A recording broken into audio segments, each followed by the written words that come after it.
Hello, my Aloha tribe, and welcome to the Aloha Perspective, where you get a little bit of something and a whole lot of everything. Happy Monday. We got a bit of I don't want to say a heavy one today, but a little bit. Nothing, just some thoughts that I'm going to share. But it'd be a little solemn today. But anyway, sorry, I'm just fixing that. I'm just going to wait for a few people to come on and we'll see what happens. And then afterwards, at the end, I'm going to read something that I saw on Instagram last night, and I read it to older sibling, and she suggested I read it on the show. So here we go. So anyways, again, good morning, good day, good evening, wherever you are at, or whatever time it is that you are watching this. So, yeah, lots happening this weekend. Lots happening this weekend. I'm not even sure where to start.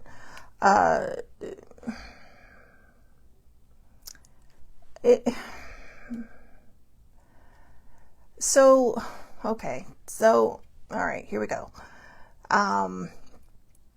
This weekend, a lot of tragedy happening.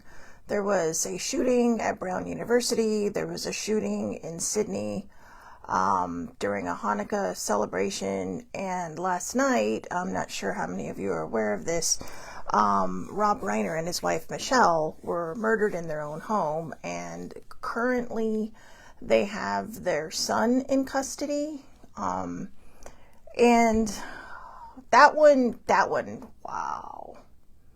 That one hit me sideways. I mean, they all did. But I mean, Rob Reiner is responsible for some of my favorite movies growing up. And, but I mean, just all of them. And they just kind of came trickling down the pipe throughout the course of the weekend. And, of course, the Brentwood murder being the period on the sentence of tragedy this weekend.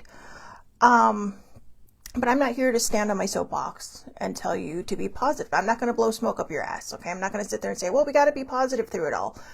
I think there is a time for positivity. I do. We don't want toxic positivity, okay? Because those who are affected by the things that happened this weekend, and those who are just, who don't know the people but are just kind of sideways affected by this, it's a time for processing. This is right before the holidays. This is right before, it's right before the holidays, and it's right in the middle of Hanukkah, right? I'm not sure exactly what day Hanukkah started, but I'm pretty sure it's still happening. And, you have these tragedies, and this also isn't a time to be pointing fingers. The only reason I mentioned the Reiners and who was in custody for that was because I know a lot of people are going to go in a lot of different directions saying, oh, well, that they're not safe there, they're this, that, and the other. That's a family tragedy right there, because if it is the case that it was their son, this is something the entire family who's left behind are going to have to deal with now, and that can get very complicated. Okay, I know there are 8 days of Hanukkah, but thank you, older sibling, but I didn't realize it started yesterday. So Hanukkah started yesterday. So happy Hanukkah to all of my friends, family, and whoever might be watching this, who are celebrating the Festival of Lights. And yeah, like I said, I'm not going to stand on my soapbox and blow smoke up your butt. I'm not going to sit here and point fingers. I'm not going to talk about all the things that are pretty obvious about, especially when it comes to mass shootings and whatnot. No, last night, older sibling and I were talking, and we, she was asking me, what's your show going to be about tomorrow? And I'm like, I have no idea. So I was about to sit down, look up on the computer to some things that I subscribe to and see what, I can reference for the day. And then, like I said, what I'm going to read you at the very end from Jenna Kutcher is, it really kind of hits home on everything. And she's like, oh, you should read that for your show. You should do that as your show. But I'm going to save that for last, because, when things like this happen, the first thing we want to do is point fingers in 9 directions. And we don't know the reasoning behind these things. We don't understand why they're doing it. But that, again, is not what I want to talk about today. It's not that. I'm not getting on my soapbox. All right. We're going to sit in the circle of kumbaya and we're going to talk about this because it reminds us how precious time is. It reminds us how, precious family and friends are. How, it's just, we think, oh, well, I can make that call tomorrow. How many people thought they could call some of these people tomorrow and their tomorrow won't happen now? And now they're sitting there going, oh gosh, they called, I didn't answer. I figured I can call tomorrow and I don't have that tomorrow. Tomorrow's not guaranteed for any of us. It's not promised. I'm pretty sure that most of us wake up not thinking that we're going to not have a tomorrow because of something horrific, and it is scary. It is scary to think about. But we also can't live our lives in paranoia. Now, my dad and I were talking about this yesterday when we were talking about the Rob Reiner and his wife thing. And he's all, just when you think you're safe, right? And he's all like, maybe that's just it. It's just like, when you start thinking you're safe is probably when you really should start looking over your shoulder. And I didn't realize I answered this way till after the words came out of my mouth. But I told him, I said, I walk around with a healthy amount of paranoia, and I don't mean, that it runs my life. But when I'm out, or I'm very aware of everything. And that's one of the things that I'm going to read later is how we've been conditioned to be aware of our surroundings. And, it's not that we shouldn't be. We should always be, because no matter where we go in life, there's always somebody who is mildly unscrupulous, all right, or majorly unscrupulous. And we don't know who or when or if we're ever going to cross paths with one of those people. I remember when I was a kid, I was a teenager. And I can't remember why, but we were in somewhere in San Diego, and we were going, it's a general area. I don't want to say where because I don't want to put a stigma on it, because this was a one-off event. But I remember we were in the car and we were going to this one store because my mom needed something very specific for, to make something over the weekend for a family gathering. Or a few specific things. So we're sitting there at the light, and then all of a sudden, and these are the years before doors locked on their own, or you could push a button. I mean, you literally had to, lock it yourself, like manually lock it. And this kid goes running by, and my mom's like, what is that in his hand? And we're stuck at a red light. Okay, there's nowhere to go. We can't go right. We can't go left because there's, we're in traffic. This kid was running through the cars with a gun. First time I'd ever seen a gun in real life. And I was just kind of like, oh. And of course, the first thing I do is I lock the door. And my mom's like, lock the doors. She's like, love, lock the doors. My parents call each other love. She's like, love, lock the doors. And my dad was calm. And my dad had been in Vietnam, so he was pretty calm. But he's just like, it's okay, don't worry about it, we'll be fine. He's running off in that other direction, and we don't even know what the situation was. We have no idea what the circumstances were. There was no internet back then, so we couldn't look up and say, hey, why was a kid running through this area with a gun? But weirdly enough, that thought literally just hit me because, you never know where that could have gone. That could have gone sideways for anybody sitting out there. And we don't know what he was running away from. That could have gone sideways. But the point is that there is no point.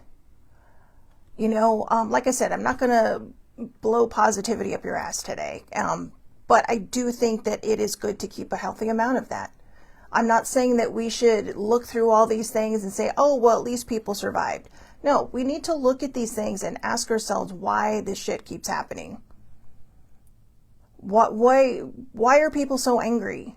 Why would people feel like it's okay to go into a classroom or a large event or even, someone's home and just cause havoc, wreak havoc, just cause so much what's the word I'm looking for? Irreversible trauma and tragedy. And, I guess I wanted to take the time here to really talk about how we just need to appreciate and be grateful for every day that we have, every breath that we take, because there are people now after this weekend who are not doing that anymore. They're gone. And, you can sit there and say, well, only 2 people were killed in the Brown shooting, Brown University shooting, and 9 were injured. But it's still, those 2 people had a family. Those 2 people had friends. They had loved ones. And even though the loss was minimal, there are still 9 people that are going to have to deal with this for the rest of their lives. And when I read this thing, you're going to be surprised at one of them who had to survive this. Again, there is a student who was in that classroom who had been in another shooting in high school. And to have to relive that trauma all over again, I can't even imagine. I cannot imagine. And there's, I'm going to read them both, because there's 2 people in the very first page of what I'm going to read you that survived some horrible, unspeakable tragedy, and trauma. And then all of a sudden, one of them passes away from it. Another one has to deal with the PTSD again. And, the rest of us just go on with our lives, right? It's just news to us. And for other people, it's just news, Yeah, Sammy says, I can't imagine going through it once, much less twice. I agree. I can't even imagine. Years ago, at the company I used to work for, one of my, I used to call them my kids, right? But one of the kids I was close to, she was one of the younger ones in our company. There had been a shooting in, one of our, it was in San Bernardino County, or Riverside County, but I mean, all in all, it was about 45 miles from where we worked, and the kid, I called her the kid, she was a little worried because they announced where it happened. Turns out her cousin had been shot that day. And, this girl was like an older sister to her, because, she was raised by a single mom. So, her cousin had become like a sister to her, an older sister, kind of another parental figure. And all of a sudden she was just gone. And she had to find, I think one of the family members tried to get a hold of her before it was announced. But, of course it comes through the news really quick on who passed away. And, I think that's probably the closest I've ever had to deal with something like that. And, it always breaks my heart, because I can't imagine what it must be like to send somebody off to work or to school or out into the world and they don't come home. And it's the same, it doesn't take away from the people who just may pass away in a car accident. It's the same thing. But, I guess it feels different because, we know accidents happen. We know these bad things happen. But when somebody is purposely behind it, I think we just throw up our arms. We do all of this, prayers, gratitude, and all this other stuff, but there's never any real solid change. And it goes beyond, the gun control. It goes beyond all those talks and everything. It starts with us. We have got to be better people. When bad things happen to our people, we can't blame innocent people for that. We can't blame a group of people for that. We can't target people who had nothing to do with whatever happened to our people for that. If, you have a problem with your parents or whatever, they're just, a lot of times, there's a lot of stories that are going to go around about the murder. And, I don't think any of us really know why. I'm not sure any of us will ever know why. There can be speculation. I'm not sure the family's going to come out and say, hey, this is why, our brother did this, if he is guilty. And, but I think it really starts in here. It starts in here. This isn't about talking about positivity. This isn't about talking about hope. Those things are things we should normally be practicing. But we cannot embrace positivity and hope without acknowledging the darkness, the sadness, the pain. Because a lot of times that's where these things grow out of. They grow out of, the darkness and the pain. The empathy that people have, the compassion that people have. A lot of times it's because they have struggled through things that people may not know about. But in my perspective only, it has to start in here. It has to come from us. We have to figure out how to be kinder, more loving people. We have to stop blaming someone who isn't the same skin color of us, or the same nationality as us, or the same hair color as us. We have to stop pointing fingers. There's one thing that siblings said to me once that has always stuck with me. When you're pointing a finger, there are 3 pointing back at you. See those 3 right there? And that's why a lot of people, the really unscrupulous ones, will talk like this, because they know. All right. It's a subtle hypnosis thing. Like, if I'm pointing in this direction, you're not going to think I'm pointing at myself. I have thoughts on that too, but I'll keep those to myself for right now, because that's not what this is about.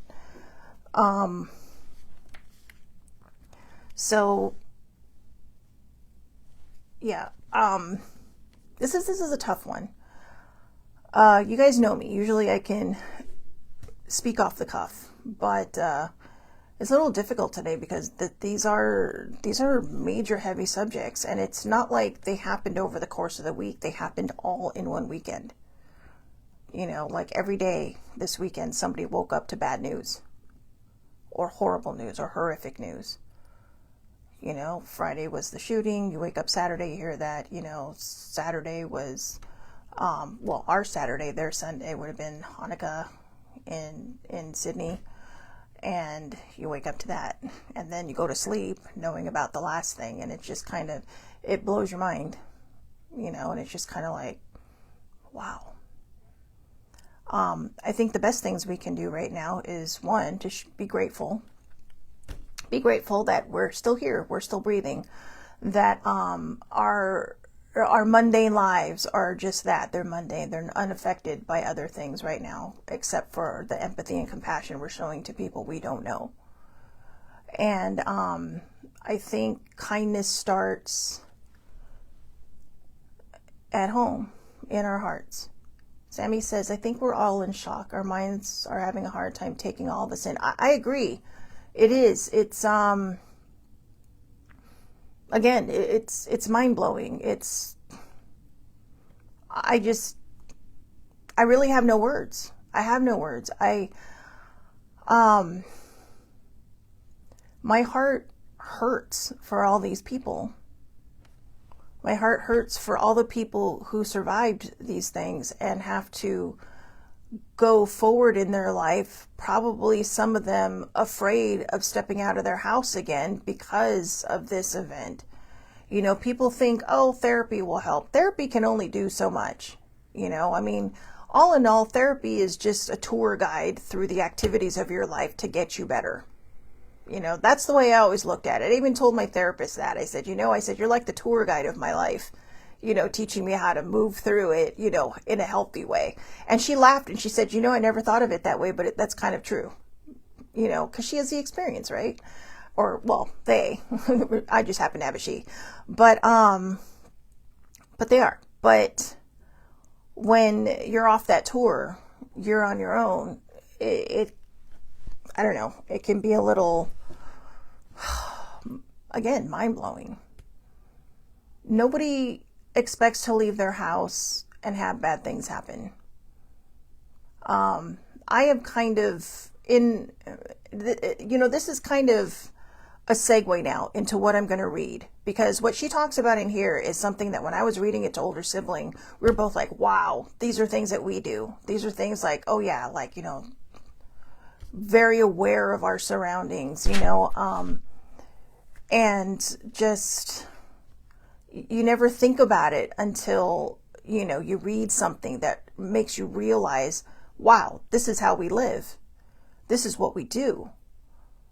This is, and especially after events like this, where everyone's, like just kind of heightened anxiety, where they're always looking over their shoulder for a couple of days going, do I want to go into I don't know. You guys know me. Usually I have the words, and I think Sammy's right. I guess I just didn't want to admit that I was in I don't even know that I didn't want to admit. I just don't think I realized how much shock I was in. I mean, that was when older sibling called me last night about the last thing. I was just kind of like, my mind basically, it didn't even blow. It just fell out of my head. I was just kind of like, what? I mean, wow. I don't know.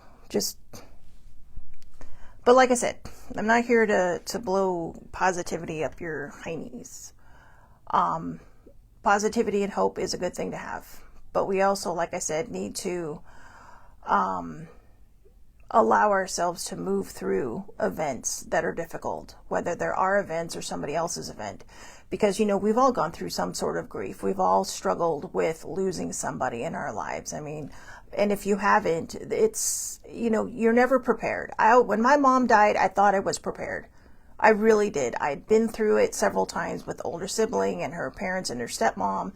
And I thought, okay, I'm ready for this. I know exactly what to expect. I know, and I did come in a little more, ready. But those moments when you're by yourself, or those moments where you're having such a horrible day that you just need that hug from your parent. And my mom was a great hugger. She loved hugs. My dad isn't as huggy as my mom was, so I miss that. I miss mom hugs. And I can't imagine what these families are going through now, because they've lost their loved ones. They've lost the people that, they cherish and they love. And I guess what it comes down to is just, sorry, I'm not gonna cry.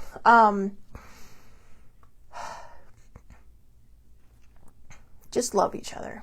All right. If you feel tension rising in a conversation between, just say, you know what? Let's just agree to disagree, because it's not worth it. It's not worth it. And, sometimes I know people think that that's the cheesy way out. Let's agree to disagree. But if you're going to fight over something mundane and ridiculous, what's the point? There's healthy debates, and then there's fighting. Healthy debates just mean you go back and forth. But when the voices start to raise, when the angry words start coming out, it's time to just no. So,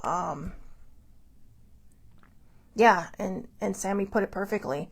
These families lost their loved ones in a violent and senseless way, which makes it so much harder. It does. And like I said, it doesn't take away from other people's loss, in the other ways. But to say, oh, I'm sending, oh, my kid is going off to go see, or to go celebrate today because it's the first day of Hanukkah, or my child is taking exams at college, or, I'm just sitting in my house minding my own business and bam, I'm dead. There are no words. There are no words. I could talk about talk about this till I'm blue in the face, but there are no words. So that being said, I'm going to read this thing from Jenna Kutcher. And She's on Instagram. That's exactly what it's. It's just Jenna, Jenna Kutcher, Kutcher. I've been following her for a while, and so I think it was meant for me to see this. And my apologies to sibling, because she was talking to me, and I'm sitting here scrolling on Instagram because my mind was just already outside of my head. I was literally like standing outside of my body while we were talking about all these events that happened over the weekend, and yeah, I guess senseless is the best word to use for it, that Sammy just said. Just, and hate, the hatred behind it, the anger behind it. I don't know what we're going through the people's minds that caused these tragedies. I don't. There has to be some kind of pain that fueled their hatred and their anger. And I don't want to speak to that because I don't know what's going through their heads. There will be a lot of people that will be hating on them, a lot of people that are angry with them. I'm really not sure how to feel right now. I'm angry that these people are gone, that these people have been injured, that these people are no longer, here. I'm sorry, I was going through each tragedy. And, yeah. So that's why I said, before we get to that place where we're so angry that we can't see straight, walk away, take a deep breath, agree to disagree, just whatever it is, because the more love we keep in our heart, even when we have to deal with difficult situations, and the more hope we keep in our heart, even during the difficult situations, I think that'll keep us from becoming something, even just for a moment, that we can't take back. As older sibling always says, you can't unring a bell. And these are some bells that cannot be unrung. So anyways, this is what Jenna had to say. It's a little bit long, so hang in there, okay? A man who survived the Holocaust was killed at a Hanukkah celebration this weekend. A young woman who survived Parkland, living through another school shooting in her college classroom. This is what happens when nothing changes. Yesterday, families lit candles to celebrate the Festival of Lights. Yesterday, students sat down to review for exams. They were doing the most ordinary human things, and now they're gone. We have to stop absorbing these stories like they're just content. There's a weight that settles into your chest when you wake up to news like this, the kind that makes it hard to breathe, the kind that previous generations never had to carry the way we do now.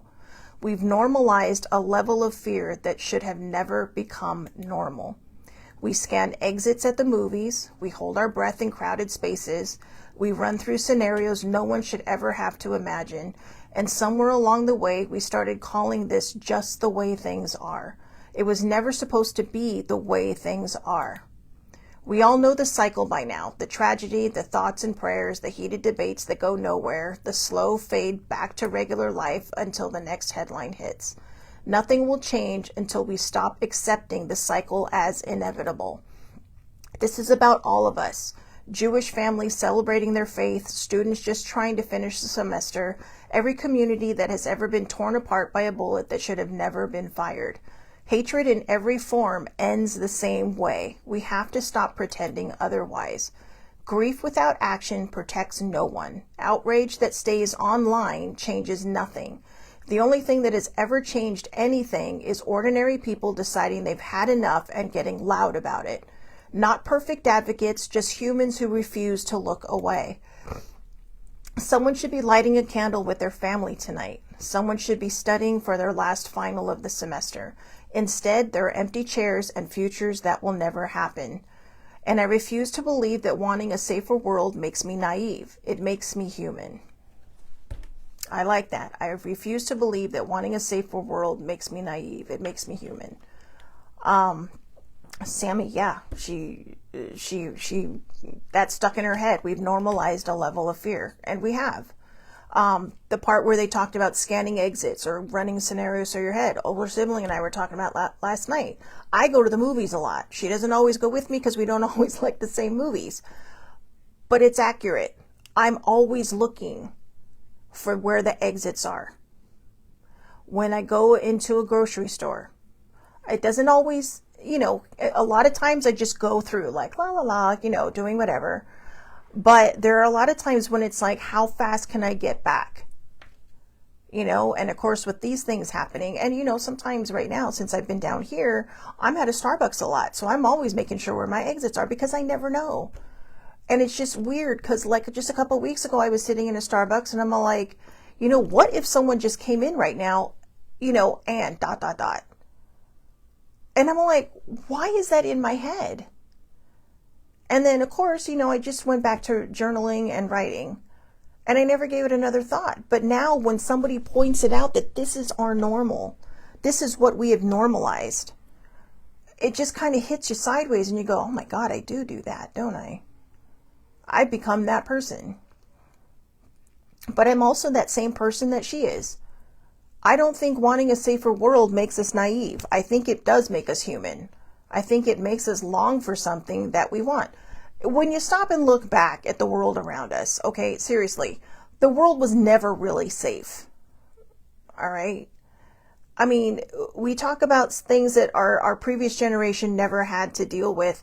Maybe they didn't, but they did have to deal with people with PTSD coming back from war and the repercussions of all of those things. And,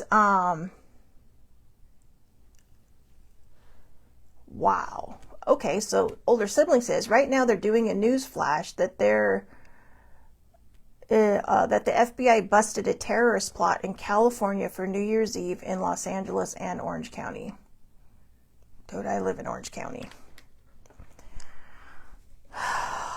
See what I mean? And I'm just going to say this. When you have people out there pointing out different states, I'm not going to say who, but if you know, you know. Because they hate them. That just makes people hate them more, especially when they follow somebody without question. I think it's always healthy to question everybody. I mean, maybe not the people you're closest to unless they're a little sketchy, but, I don't know.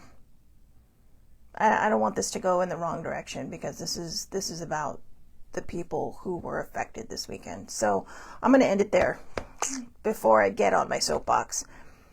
But like I said, we have to stop hating. We have to stop pointing fingers and blaming people that had nothing to do with what may have happened in our own lives and then taking it out on innocent people. I'm going to leave you with this thought. And I wish I could remember what the name of this project was. But this man has a project. He set up a project to put people in a room for an hour of completely different backgrounds. And by backgrounds, I don't mean race, color, creed, whatever. I mean different mindsets. And he put two women at a table. One was black, one was white, one was a Democrat, one was a Republican. And he says, talk about anything but politics. By the end of that conversation, these two women who were being interviewed, because they volunteered to be part of this 60 Minutes thing. By the end of this session, I don't know if they became friends after that. I don't know if they exchanged numbers, but boy, they sat there and they both realized, wow, we have so much in common. Both working moms, both in similar fields of helping people, servicing the community. And yet they would have looked at each other and said, I can't talk to you because you definitely do not believe in what I believe in, or vice versa. And yet they found they had so much in common. Imagine what would happen if we removed a hate planted in us by somebody else and we started looking at the people next to us not as anything other than human. How different this world might be. Sometimes you have to think for yourself. That's all I'm saying. All right. So I hope everybody has a wonderful, wonderful day. I know it's a little awkward to say that after such a heavy subject, but yeah, you know what? In honor of these people who lost their lives or who were injured in these tragedies this weekend, go be joyful. Go live your lives. Be happy. You know, I know there's always going to be that part of us that's looking over our shoulders, that's looking for the exits, that's running the scenarios through our head. But just go out there and enjoy your day for them, in honor of them. All right. So again, I hope you all have a wonderful day. I will see you back here tomorrow, 8:30 a.m. Pacific time, Facebook Live. All lives are public under Shelly Marie Lucas. You can also catch me across the board. I do upload everything to YouTube and then spread it across the social media verse. So if you feel so inclined, please feel free to click and subscribe. So yeah, I hope everybody, again, have a wonderful day. You know, and just deep breaths today. All right. I am sending all of you a lot of love from me. So, okay, I will see you tomorrow.